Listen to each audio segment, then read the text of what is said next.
भला हुआ मेरी माला टूट गई, मैं राम भजन से छूटी। भला हुआ मेरी माला टूट गई, मैं राम भजन से छूटी। मेरे सिर से टली बला, भला हुआ मेरी माला टूट गई, मैं राम भजन से छूटी। मैं राम भजन से छूटी। नमस्कार दोस्तों, मैं परमात्मा से हमेशा यही अरदास करूंगा कि आप सबका विवेक हमेशा बढ़ता ही जाए और आप हर एक बात को, हर एक चीज़ को बिल्कुल गहराई से समझें और निष्पक्ष होकर विवेक के द्वारा सत्य असत्य का निर्णय करें। मालिक से हमेशा यही अरदास रहेगी मेरी, क्योंकि दोस्तों बिना विवेक के आपके सामने सत्य पड़ा भी हो तब भी आप उसको पकड़ नहीं पाओगे। विवेक इतनी बड़ी शक्ति है जिसकी कमी के कारण सत्य और असत्य का निर्णय हो ही नहीं सकता। आज मुझे बहुत खुशी होती है, मेरे कुछ दोस्त, मेरे भाई लोग मुझे मेल करके बताते हैं, मैसेज करके बताते हैं, फोन करके बताते हैं कि आपने जब से ये ज्ञान देना शुरू किया है और हमने जब से ये ज्ञान समझना शुरू किया है तो हमें उन वाणियों का भी मतलब समझ में आने लग गया है जो ऑलरेडी हमारे ग्रंथों में, हमारे गुरुओं के द्वारा, हमारे ही सत्संग की किताबों में लिखे हुए थे, लेकिन भेद न होने के कारण हम उसको समझ नहीं पाते थे। लेकिन अब हम जब से ये ज्ञान समझने लगे हैं तब से हर वाणी का निचोड़ हम स्वयं करने लगे हैं। हर वाणी का अर्थ हमें स्वयं समझ में आने लगा है। जैसे कई वाणियों में पहले लिखा होता था आपे में आप समाना, तो समझ नहीं आता था कि ये आपे में आप समाना क्या है। लेकिन जब इस सत्संग के द्वारा सब पता लगने लग गया है तो वो ज्ञान अब आपकी आंखों से निकल के बच नहीं सकता। अब आप उसको कहीं भी परख सकते हो, पकड़ सकते हो। आपे में आप समाना, या अक्षर के आगे नी अक्षर का उजाला, या सोहम जहां पे लिखा है ओहम लिखा है। दोस्तों मैं ओहम को भी बताना चाहूंगा। जैसे सोहम है यानी जो तू सोहम, जैसा तू वैसा मैं, इसी को ओहम भी बोलते हैं, बस भाषा का फर्क है। जो तू सोहम, ओ तू ओहम। पंजाबी भाषा में सो को ओ कह देते हैं। जैसे वो हम भी होता है, वो हम, इसी को ओ हम और सो हम भी बोल देते हैं। जैसे पंजाबी भाषा में कहते हैं वो कहाँ गया है, तो पंजाबी भाषा में बोलेंगे ओ किथे गया, ओ किथे है, यानी वो और ओ एक ही चीज है। सो ही तो मैं कह रहा हूं, सो ही तो मैं कह रहा हूं, इसको पंजाबी में बोलेंगे ओही तो मैं कह रहा है। ओही, सो ही, ये दोस्तों केवल भाषा का फर्क है, वस्तु एक ही है, एक ही वस्तु है। ओहम कह लो, सोहम कह लो, कोहम कह लो, वो हम कह लो, कुछ भी है, ये आत्मा के ऊपर सांकेतिक ज्ञान बोला जा रहा है। इसको समझो तो आपको हर वाणी बड़े आराम से समझ में आने लग जाएंगी और आप मंत्रों के जाल से निकल जाओगे। जैसे साहिब कह रहे हैं तंत्र मंत्र सब झूठ है, इनमें ना उलझे कोई, और सार नाम जाने बिना कागा हंस ना होए। तो जब तक आप विवेक बुद्धि नहीं लगाओगे दोस्तों, आप नहीं समझ पाओगे इस ज्ञान को। इसीलिए मैं कहता हूं कि विवेक की तलवारें हमेशा तैयार रखो निकाल के, और जैसे ही अज्ञान आता है उसको काट दो। नीर शीर का करे निबेड़ा और कहे कबीर सो हंस है मेरा। नीर और शीर का निबेड़ा आपने ही करना है मेरे भाई। मैं तो आपको केवल विवेक दे सकता हूं। मेरे विवेक के द्वारा आपने ही नीर और शीर का निबेड़ा करना है, कोई और नहीं आएगा बताने आपको।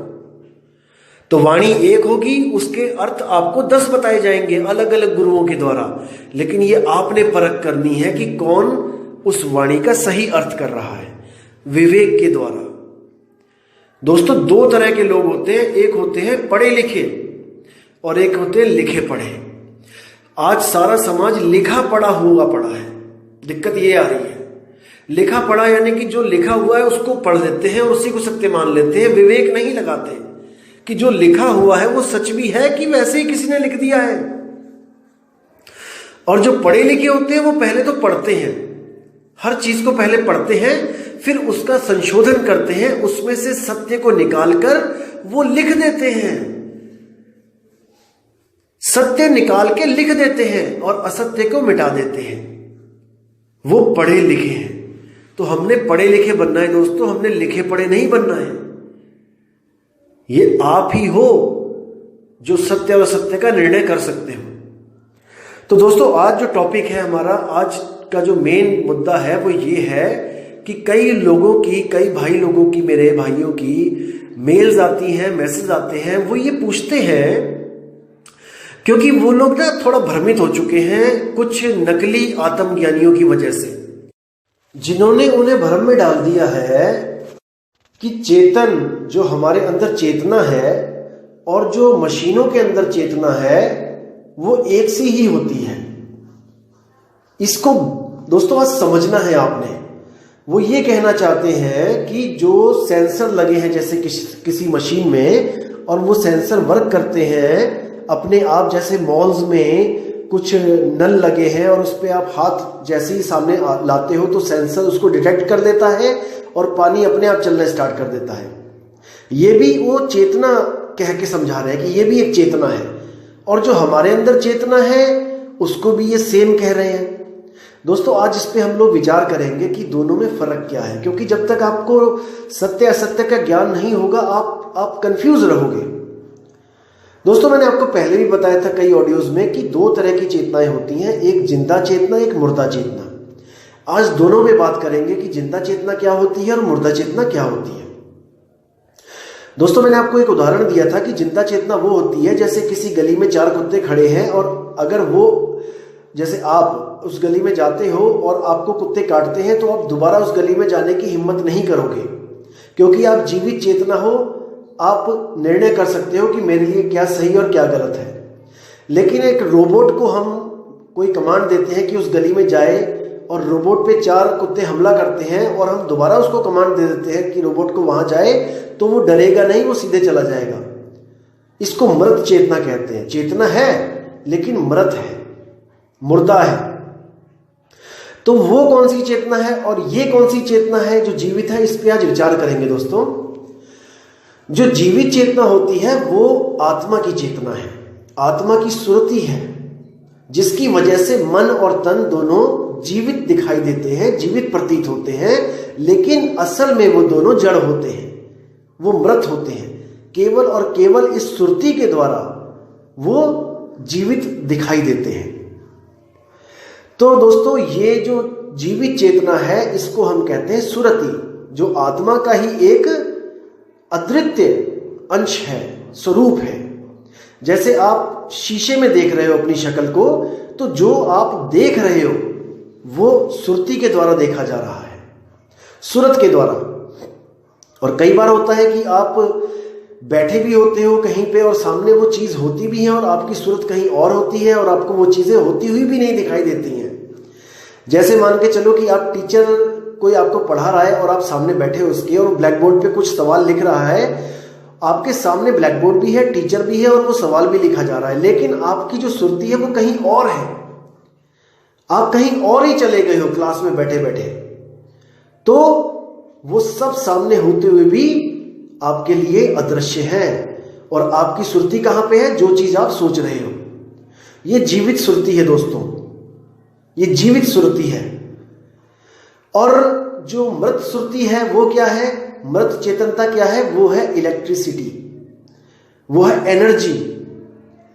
जो एनर्जी होती है जिसके द्वारा हर चीज चल रही है, जैसे रोबोट में हर चीज चल रही है क्योंकि उसमें सेल लगे हैं। बिजली है, बिजली है तो सब कुछ चल रहा है, बिजली नहीं तो कोई सेंसर काम नहीं कर रहा है। जो उसकी चेतना का जो स्रोत है वो है बिजली।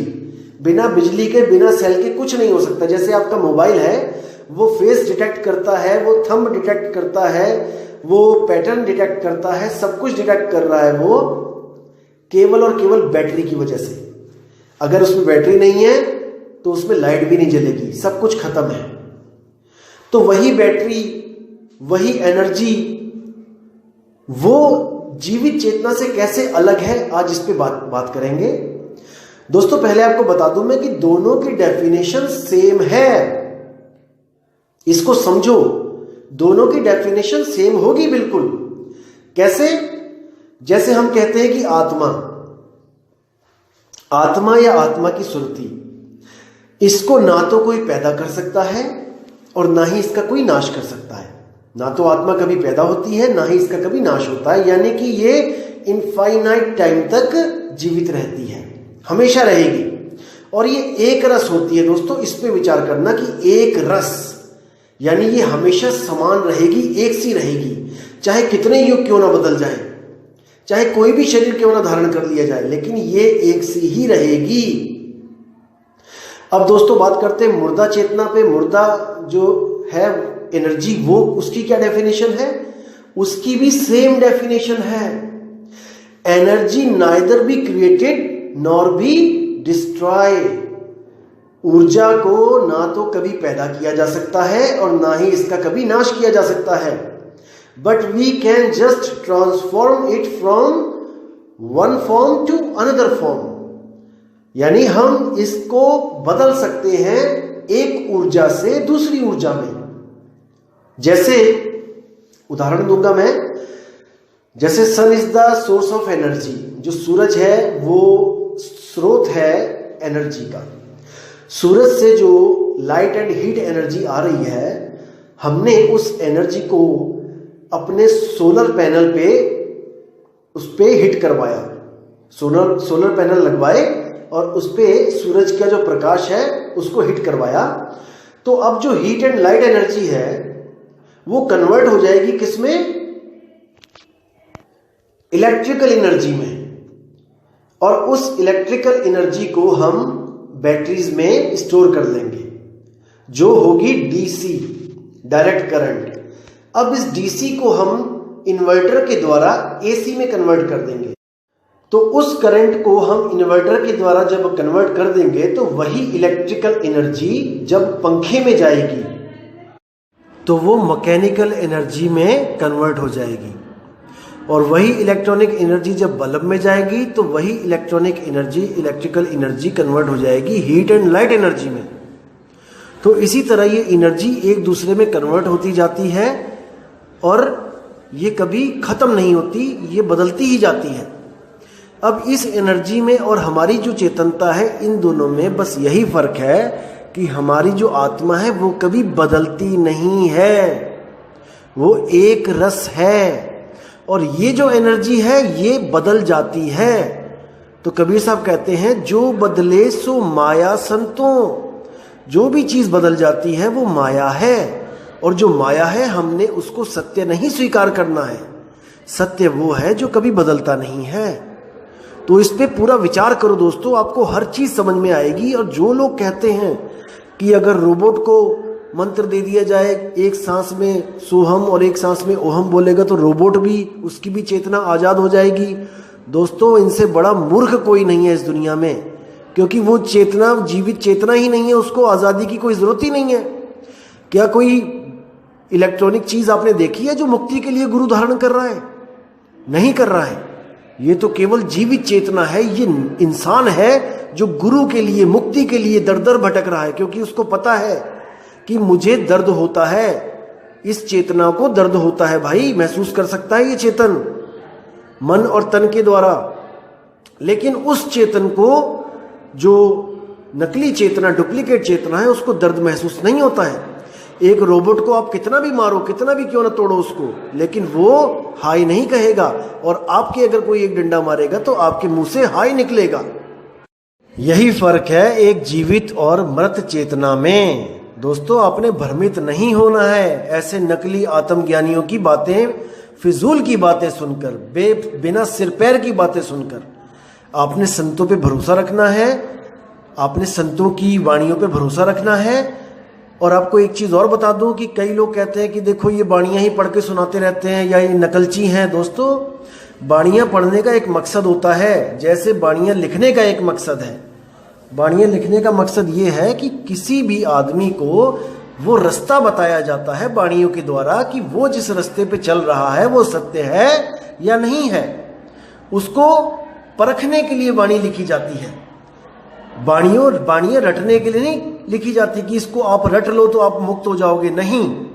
जैसे कोई नक्शा बनाया जाता है, कोई गाइड वाली किताब लिखी जाती है। जैसे कोई अंग्रेज भारत में आता है तो वो एक किताब खरीदता है, इंडिया गाइड, जिसमें उसको हर प्रदेश के बारे में, हर देश के हर कोने के बारे में, शहरों के बारे में एक नॉलेज होती है। वहाँ पे रास्ते भी लिखे होते हैं और रूट भी लिखा होता है कि कैसे कैसे पहुँचना है। तो अगर वो केवल किताब पढ़ता रहेगा दोस्तों, वो कहीं जा नहीं पाएगा। किताब तो उसकी हेल्प करेगी सही रास्ता खोजने के लिए। इसी तरह बाणियाँ केवल हमारी मदद कर सकती हैं हमारे सच्चे अनुभव के लिए, कि हमें जो अनुभव हो रहा है, जो हमारे पास नाम है, वो सच्चा है भी या नहीं, इसकी परख करने के लिए बाणियाँ लिखी हैं। ये एक तरह का नक्शा है जिसके बिना हम मंजिल पे नहीं पहुंच सकते।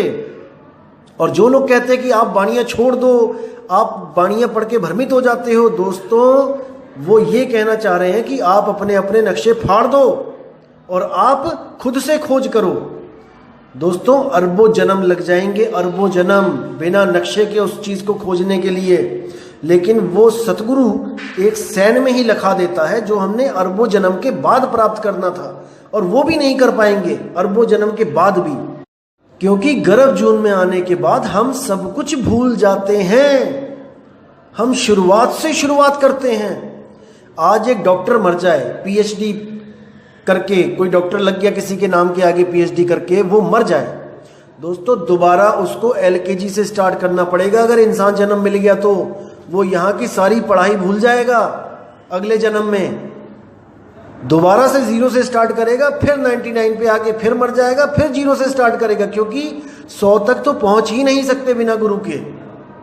ऐसे ही नहीं लिख दिया संतों ने कि गुरु बिन पढ़े जो वेद पुराना, सार न जाने रहे अज्ञाना।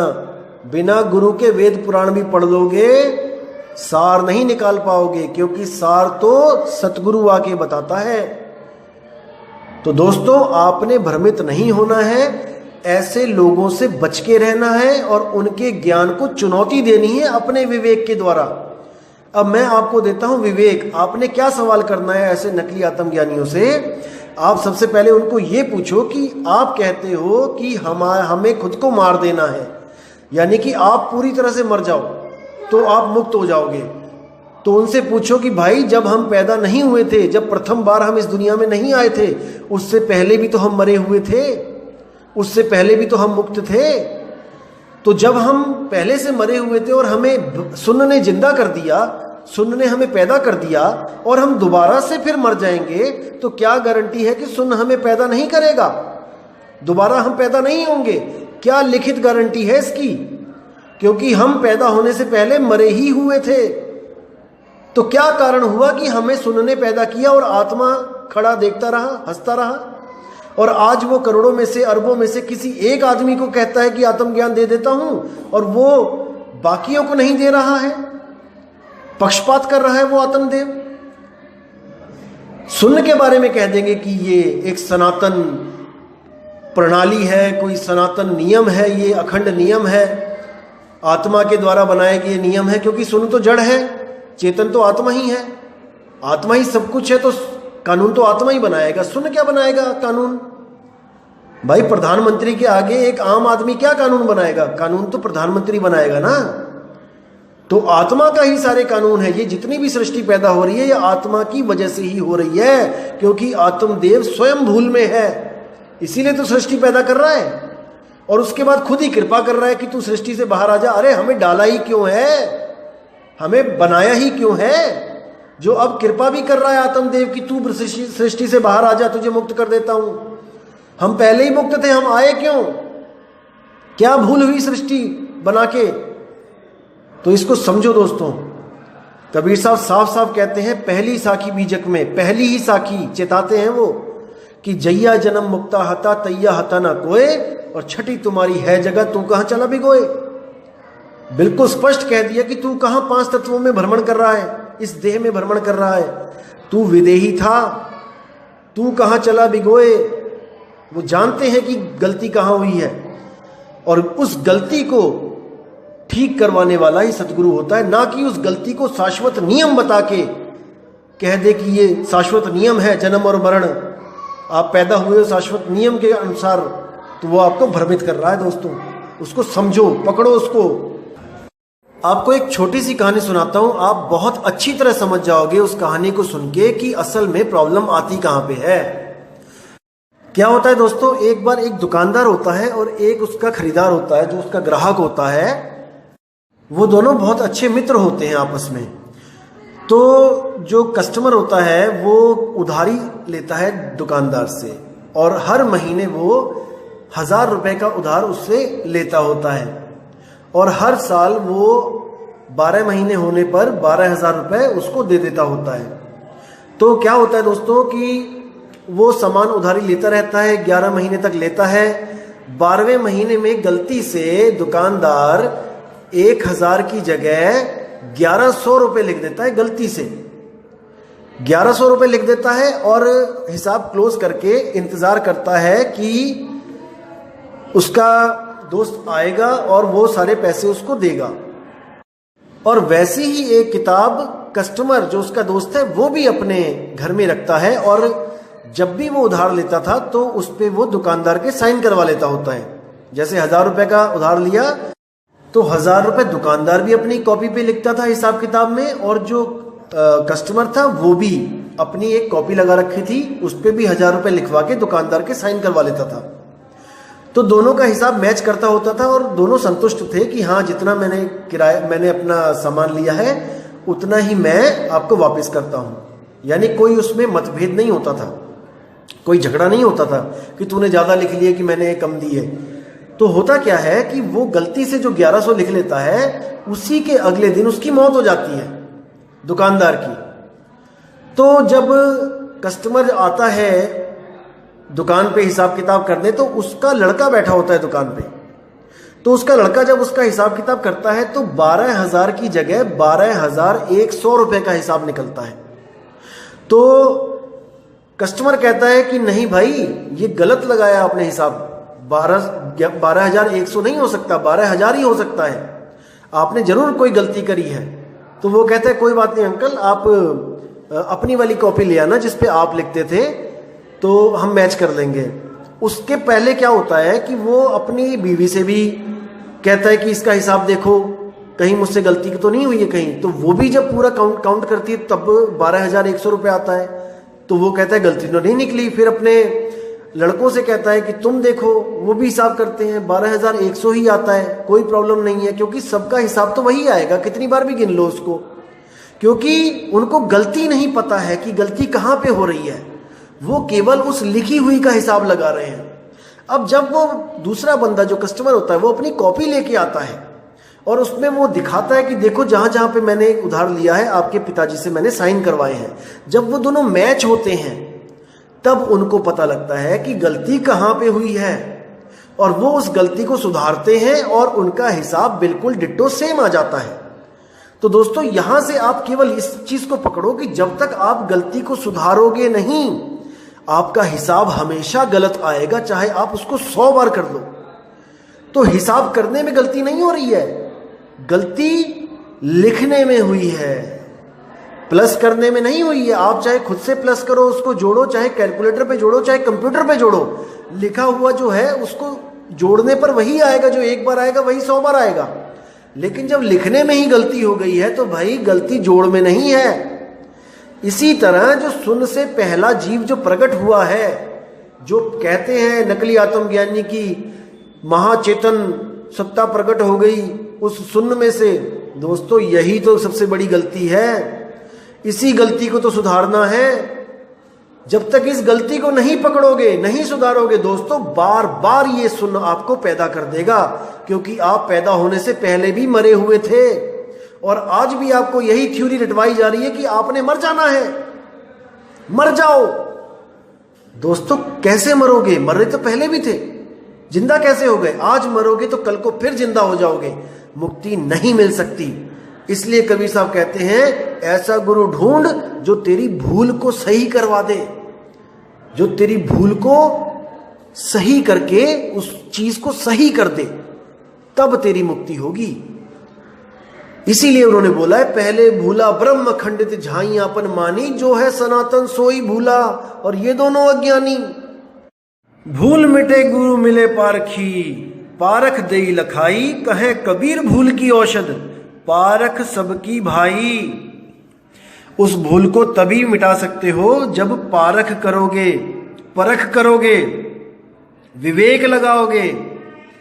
इसीलिए मैं हमेशा कहता हूं कि विवेक की तलवारें तिखी कर लो, बिना विवेक के लूटे जाओगे, हर कोई लूट लेगा। नकली माल भी असली कह के आपको पकड़ा देगा, जैसे बड़े बड़े शहरों में होता ही आया है।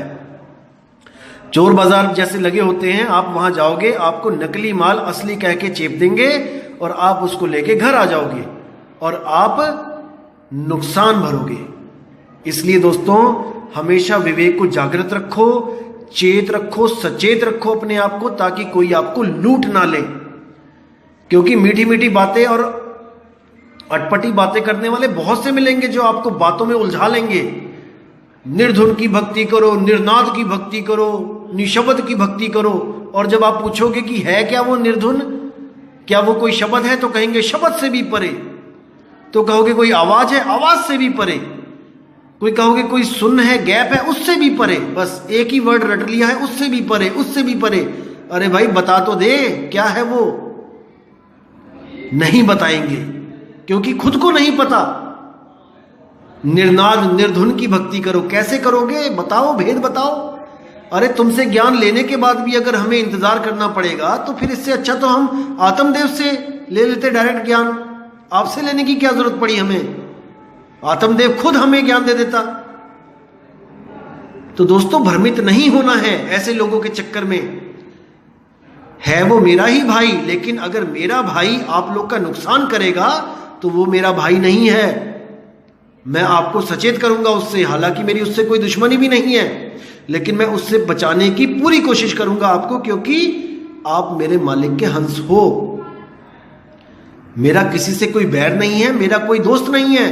कबीर खड़ा बाजार में चाहे सबकी खैर, और ना काहू से दोस्ती ना काहू से बैर। हम सत्य के पुजारी हैं भाई, हम सत्य की बात रखेंगे अपनी परख के द्वारा। अब ये आप देखो कि हम आपके लिए शुभचिंतक हैं या हम आपके दुश्मन हैं, ये आपने देखना है। मैं अपने मुंह से नहीं बोलूंगा कि मैं शुभचिंतक हूं कि मैं दुश्मन हूं। आप मेरी बातें सुनो और आपको लगता है कि आपका कल्याण हो सकता है तो आप अपना शुभचिंतक मानो, और आपको लगता है कि अगर मैं आपका गलत करने जा रहा हूं, हितकारी नहीं हूं, तो आप मुझे मेरा दुश्मन मानो अपना, कोई दिक्कत नहीं है। लेकिन मेरा फर्ज है आपको सत्य और असत्य से अवगत कराना। आपका फर्ज है कि विवेक के द्वारा सत्य को पकड़ना, असत्य को त्यागना, तभी मुक्त हो सकते हो भाई, नहीं तो उलझाने वाले लाखों पड़े हैं यहां पे। अब एक बात और आती है, एक मेल और आई थी, मुझे पूछा किसी भाई ने कि आत्मा क्या जीवित और मृत दोनों इंसानों में है? जैसे कोई आदमी जिंदा है, बातें कर रहा है तो उसमें भी आत्मा है, और कोई मर गया तो उसमें भी आत्मा है। जैसे इन अज्ञानियों ने, इन नकली आत्मज्ञानियों ने भ्रमित कर दिया लोगों को कि वो मुर्दे में भी है और वो जीवित में भी है। दोस्तों अगर वो मुर्दे में भी है और वो जीवित में भी है तो वहां पे कोई भेद नहीं होना चाहिए था।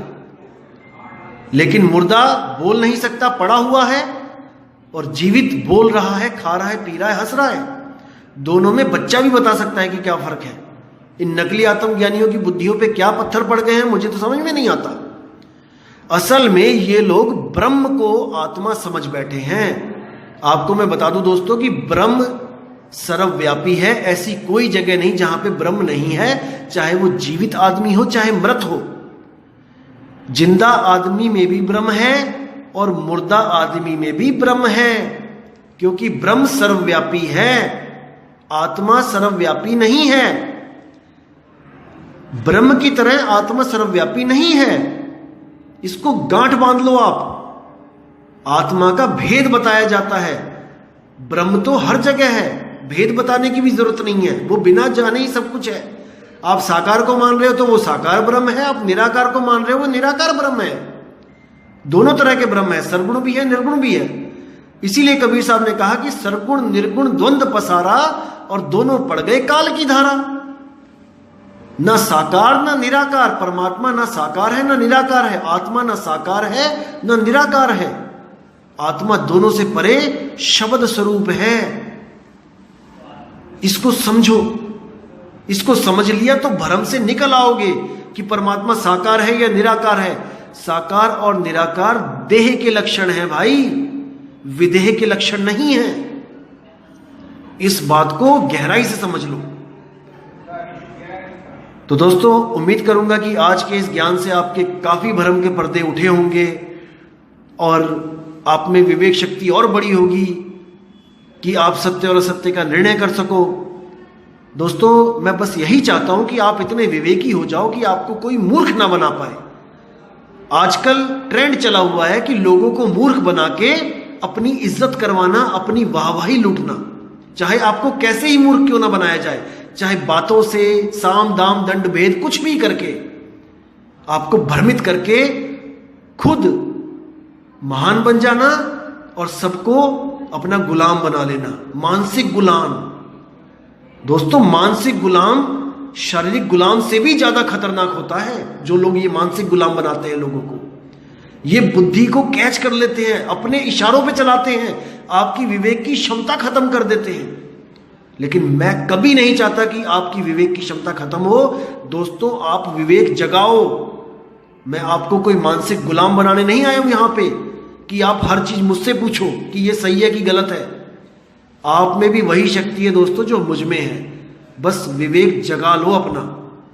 एक दीपक बुझा हुआ जब तक ही बुझा हुआ होता है जब तक दूसरा दीपक आके उसको जला ना दे, और जैसे ही दूसरा दीपक जलाता है तो उस जले हुए दीपक में से कुछ कम नहीं होता और उतना ही ज्ञान सामने वाले में प्रकट भी हो जाता है। जैसे आप 100 रुपए में से किसी को 10 रुपए देते हो तो आपके पास वो 10 रुपए कम हो जाएंगे, 90 बचेंगे और सामने वाले के पास 10 हो जाएंगे। लेकिन ज्ञान रूपी जो दीपक है, उस दीपक में से कुछ घटता नहीं है। जितनी लौ पहले थी उतनी ही अब रहेगी और उसमें से उतनी ही लौ किसी और दीपक को दे दी जाएगी, वो भी उतना ही प्रकाशित हो जाएगा। तो दोस्तों, मैं यही चाहता हूं कि आप भी इतने विवेकी हो जाओ कि ऐसे नकली आत्मज्ञानी आपको भ्रमित ना कर पाए, ये फालतू की बातें करके, फिजूल की बातें करके।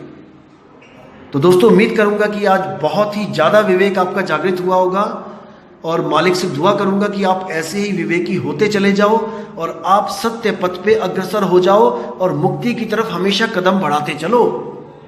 तो इसी के साथ दोस्तों मैं विदा चाहूंगा और बहुत जल्दी नई ऑडियो के साथ आपके सामने आऊंगा और बहुत अच्छी वाणियां लेके आऊंगा संतों की, जिससे आपको परख हो जाएगा कि आप सही रास्ते पर हो या नहीं।